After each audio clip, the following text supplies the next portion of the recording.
आज हाँ, जो हमारा टॉपिक है वो है dimension of a vector space. Vector spaces हम ऑलरेडी डिस्कस कर चुके हैं, जिसमें हमने नल स्पेस, कॉलम स्पेस और रॉ स्पेस और dimension of null space and rank हमने डिस्कस किया था। और अब यहाँ पे कुछ थ्योरम्स हैं जो कि जनरलाइज करते हैं इन चीज़ों को।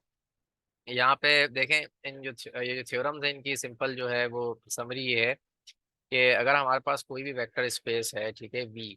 फॉर इंस्टेंस हम अब एग्जांपल के तौर पे R3 ले लेते हैं, ठीक है। तो अगर हमारे पास इस R3 के अंदर n जो है यहाँ पे 3 है, तो अगर कोई भी वेक्टर का सेट हम लेते हैं इसमें, ठीक है, कोई भी ऐसा वेक्टर का सेट लेते हैं जिसमें 3 से ज्यादा वेक्टर्स हों, ठीक है, 3 से ज्यादा वेक्टर्स हों, तो क्या होगा?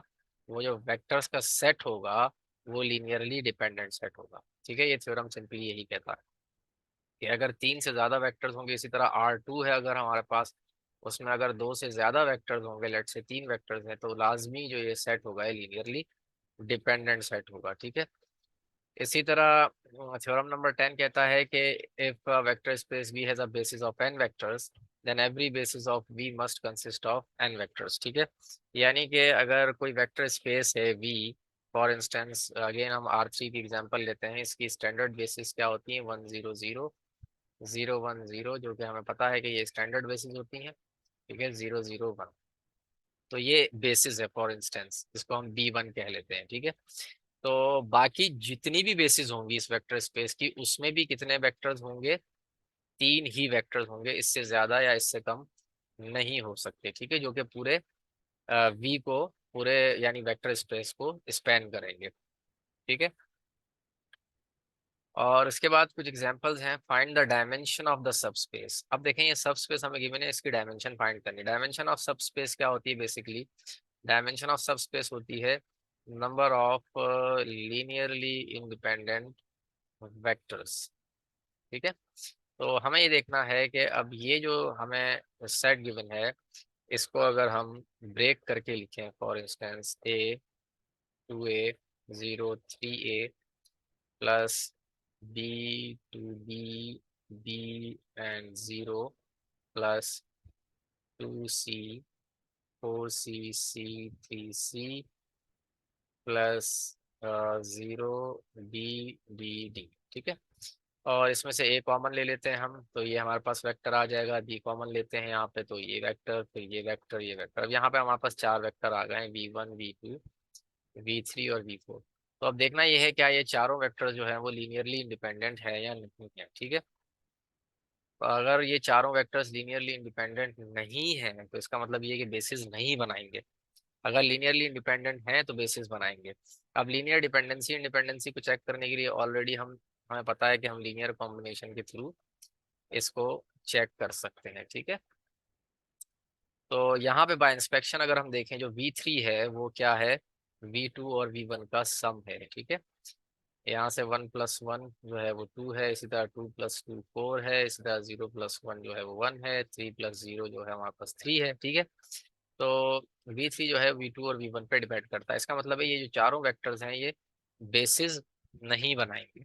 ठीक है, तो इसमें से हमें V3 को निकालना पड़ेगा। तो बाकी जो V1 V2 और V4 हैं ये लीनियरली इंडिपेंडेंट हैं, तो इसका मतलब ये है कि ये तीनों वेक्टर्स मिलके बेसिस बनाएंगे। और जो W होगा, sorry, note that V3 is a linear combination of V1 and V2, so by the spanning set theorem we may discard V3। तो हमने इसको V3 को डिस्कार्ड कर दिया, क्योंकि V3 जो है वो लीनियर कॉम्बिनेशन है V1 V2 का। इसका मतलब ये है कि V1 V2 V4 जो है वो W के बेसिस होंगे। और independent, number of independent vectors क्या हमारे पास मिले हैं? 3 वेक्टर्स हैं, V1 V2 और V4। तो इस सब स्पेस की डायमेंशन हो जाएगी 3। ठीक है, तो डायमेंशन बड़ा सिंपल है, क्राइटेरिया डायमेंशन का। इसी तरह डायमेंशन ऑफ सब स्पेस R3, जीरो डायमेंशनल सब स्पेस जो है वो क्या है? जीरो वेक्टर है, 0 0 0। वन डायमेंशनल सब स्पेस क्या है हमारे पास? स्पैन ऑफ V, यानी एक सिंगल वेक्टर। तो सिंगल वेक्टर क्या होगा? लाइन होगी। ठीक है, हमारे पास इसी तरह 2 डायमेंशनल सब स्पेस, स्पैन ऑफ UV, यानी UV का जो स्पैन होगा, 2 वेक्टर्स का स्पैन क्या कहते हैं? तो वो एक प्लेन जनरेट करेगा। ठीक है, प्लेन थ्रू ओरिजिन होगा।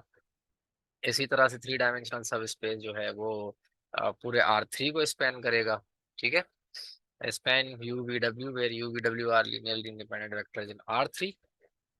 तो this subspace is R3 itself because columns of A are UVW. अब ये तीन लीनियरली इंडिपेंडेंट वेक्टर्स अगर हमें मिल जाएंगे तो पूरे R3 को स्पैन करेंगे, ठीक है, R3 के अंदर। और इसी तरह थ्योरम नंबर 11 है कि जो सब स्पेस की डायमेंशन होती है वो हमेशा उस वेक्टर स्पेस के डायमेंशन से कम होगी या उसके इक्वल होगी। और अगेन अगर हमारे पास ये एग्जांपल है कि अगर एक सब स्पेस एच गिवन है जो कि इन दो वेक्टर्स के स्पैन से बन रही है, लेट्स से ये यू है ये वी है, तो इसकी डायमेंशन अगर हम देखें तो इसकी डायमेंशन है 2, ठीक है, क्योंकि लीनियरली इंडिपेंडेंट है। तो ये लेस देन इक्वल है 3 के, जो कि क्योंकि ये R3 में वेक्टर्स है ना, तीन कंपोनेंट्स हैं इसके, तो इसका मतलब है ये R3 के वेक्टर्स हैं। तो R3 की डायमेंशन जो होती है वो 3 होती है, ठीक है। और फिर क्या है, हम क्या कर सकते हैं, इसी सेट को एक्सपेंड कर सकते हैं, ठीक है, इसी सेट को एक्सपेंड कर सकते हैं, यानी इसमें एक और इंडिपेंडेंट वेक्टर डाल दें, लीनियरली इंडिपेंडेंट वेक्टर जो इन दोनों के कॉम्बिनेशन में ना बनता हो। तो फिर हम इस सेट में अगर इसको डाल दें, यू वी के सेट में लेट से डब्ल्यू वेक्टर को डाल दें, तो फिर क्या हो जाएगा, ये जो सेट होगा ये पूरे R3 को स्पैन करेगा और पूरी R3 की बेसिस बनाएगा, ठीक है। अच्छा, उसके बाद हमारे पास है the basis theorem. Let V be a P dimensional vector space, यानी वी जो है पी डायमेंशनल वेक्टर स्पेस है, लेट से R3 ले लेते हैं, ठीक है, where space P is greater than equal to 1, ठीक है, ये R3 है तो this is greater than 1। Any linearly independent set of exactly P vectors, यानी कि अब यहाँ पे linearly independent set of 3 vectors हम अगर ले लेते हैं, कोई भी तीन वेक्टर्स का जो कि लीनियरली इंडिपेंडेंट है सेट हम ले लेते हैं, तो क्या होगा, वो बेसिस बन जाएगा R3 का, यानी R3 के बेसिस जो होंगे वो कोई भी 3 लीनियरली इंडिपेंडेंट वेक्टर्स हम लेंगे तो वो R3 के बेसिस बन जाएंगे, ठीक है। और वो पूरे R3 को स्पैन करेंगे। अब देखें यहाँ पे एग्जांपल है, show that this is a basis for P2। तो अगेन जो है हमारे पास V1 जो है वो गिवन है T, V2 है 1 - T और V3 है 1 + T - T², ठीक है। तो हम अगेन इसको C1 V1 + C2 V2 + C3 V3 के लीनियर कॉम्बिनेशन से हम इसको चेक कर सकते हैं कि लीनियर इंडिपेंडेंट है या नहीं है। तो अब देखें ये V1 जो है इसके बेसिस क्या होंगे, V1 के बेसिस। अब यहाँ पे क्या है, कांस्टेंट जो है वो 0 है, इसका मतलब 0 आ जाएगा। और यहाँ पे जो अच्छा सॉरी, कांस्टेंट 0 है और देन इसका कोफिशिएंट t का जो है वो 1 है, एंड देन T² का कोफिशिएंट जो है वो 0 है, तो ये V1 के बेसिस होगा। इसी तरह V2 के अगर हम देखें तो कांस्टेंट 1 है, इसका कोफिशिएंट -1 है, t का कोफिशिएंट और T² का कोफिशिएंट 0 है। अगेन V3 का अगर हम देखें तो कांस्टेंट जो है वो 1 है, t का कोफिशिएंट 1 है और नेगेटिव T² का -1 है, ठीक है। और ये तीनों जो हैं वो क्या कहते हैं, तो लीनियरली इंडिपेंडेंट हैं ये तीनों तीनों वेक्टर्स, तो इसका मतलब क्या होगा कि ये बेसिस होंगे P2 के, ठीक है। तो इस तरह हम इसको चेक कर सकते हैं। इसी तरह dimension of column and null space, ये भी ऑलरेडी हम डिस्कस कर चुके हैं। एक एग्जांपल है, इसका कॉलम स्पेस की डायमेंशन और नल स्पेस की डायमेंशन निकालनी, तो पहले इसको हम REF में लेके आएंगे। तो REF में हम देख सकते हैं कि कोई भी रॉ जो है वो 0 नहीं हो रही, बट जो पिविट कॉलम्स हैं वो देखना है, क्योंकि हमें कॉलम स्पेस चाहिए। तो एक दो दो पिविट कॉलम्स हैं हमारे पास, ठीक है। तो इसका मतलब जो डायमेंशन होगी कॉलम स्पेस की वो हमारे पास 2 हो जाएगी, ठीक है, क्योंकि लीनियरली इंडिपेंडेंट कॉलम्स ये दो है, ठीक है, बाकी कोई भी कॉलम पिविट नहीं है।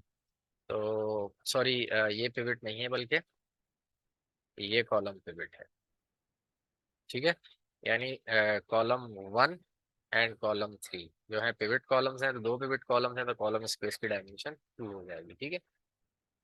इसी तरह नल स्पेस की डायमेंशन अगर हमने निकालनी है तो नल स्पेस की डायमेंशन के लिए नंबर ऑफ फ्री वेरिएबल्स देखने होते हैं। तो जाहिर सी बात है, अगर यहाँ पे दो पिविट कॉलम्स हैं तो दो नॉन पिविट कॉलम्स हैं जो कि C2 और C4 है। तो जो C2 और C4 के जो वेरिएबल होंगे, रिप्रेजेंटेटिव वेरिएबल, वो फ्री वेरिएबल्स होंगे। तो नल स्पेस की जो डायमेंशन होगी वो भी हमारे पास क्या होगी, 2 होगी। ठीक है, तो ये एक सिंपल सा जो है वो रिजल्ट है। यहाँ से आप देख सकते हैं ये बेसिस आ गए नल स्पेस के। ठीक है, दो वेक्टर्स हैं लीनियरली इंडिपेंडेंट, तो इसकी डायमेंशन 2 है। और उसके बाद हमारे पास एक और रिलेशन है नल स्पेस की डायमेंशन और कॉलम स्पेस की डायमेंशन में, वो हम यहाँ देख लेते हैं। रैंक, अब रैंक भी सिमिलर सा कॉन्सेप्ट है। रैंक सिंपल हमारे पास जो होता है रैंक ऑफ अ मैट्रिक्स, वो होता है नंबर ऑफ नॉन जीरो रोज, ठीक है, इन रिड्यूस एक्लोन फॉर्म। ठीक है, या इसको RREF भी लिख सकते हैं आप, रॉ रिड्यूस एक्लोन फॉर्म या रिड्यूस एक्लोन फॉर्म या रॉ एक्लोन फॉर्म। ठीक है, तो अब ये फॉर एग्जांपल ये हमारे पास चार वेक्टर्स हैं। ठीक है, चार वेक्टर्स हैं, इसको हम क्या कर सकते हैं, रिड्यूस एक्लोन फॉर्म में लाके देख सकते हैं कि इसमें लीनियरली इंडिपेंडेंट वेक्टर्स कितने हैं। ठीक है, और हमें आइडिया हो जाएगा नंबर ऑफ नॉन जीरो रोज से कि इसका रैंक कितना क्या है। सही, तो इस तरह से हम इसको चेक कर सकते हैं। अगेन ये हमारे पास एग्जांपल है, इसको इन्होंने ए ये है, बी ये है। ठीक है, are row equivalent, row equivalent से मुराद क्या है, रॉ इक्विवेलेंट से मुराद ये है कि अगर हम इसको इस पे रॉ इक्विवेलेंट फॉर्म लगाएंगे तो हमें ये मैट्रिक्स मिलेगा। ठीक है, तो basis for row space of column space null space of A हमने निकालना है, also state dimension of each. तो रॉ स्पेस क्या होगा, number of non zero rows, वो सॉरी नॉन जीरो रॉस जो है वो रॉ स्पेस बनाएंगे। तो बेसिस ऑफ रॉ स्पेस क्या होगा, 1 2 3 6। ठीक है, एंड 0 - 1 0 0, ये बेसिस ऑफ रॉ स्पेस होंगे। ठीक है, डायमेंशन ऑफ रॉ स्पेस क्या होगी, 2, क्योंकि दो वेक्टर हैं लीनियरली इंडिपेंडेंट। और बेसिस फॉर कॉलम स्पेस क्या होंगे, कॉलम स्पेस के लिए हमने देखना है कि पिवट कॉलम्स कितने हैं, तो दो पिवट कॉलम्स हैं हमारे पास। ठीक है, तो इसके कोरस्पॉन्डिंग जो ओरिजिनल वेक्टर्स हैं ये बेसिस हो जाएंगे कॉलम स्पेस के। ठीक है, और इसके बाद डायमेंशन ऑफ कॉलम स्पेस जो हमारे पास 2 होगी, क्योंकि 2 लीनियरली इंडिपेंडेंट वेक्टर्स मिले हैं। और इसी तरह नल स्पेस निकालने के लिए भी हम फ्री वेरिएबल्स देखेंगे, नंबर ऑफ फ्री वेरिएबल्स। ठीक है, तो जाहिर है दो पिवट कॉलम्स हैं, टोटल 4 कॉलम्स हैं, तो दो फ्री वेरिएबल्स हैं, तो नल स्पेस की डायमेंशन भी 2 हो जाएगी। और नलिटी भी कहते हैं इसको। ठीक है, और कर्नल भी कहते हैं इसको।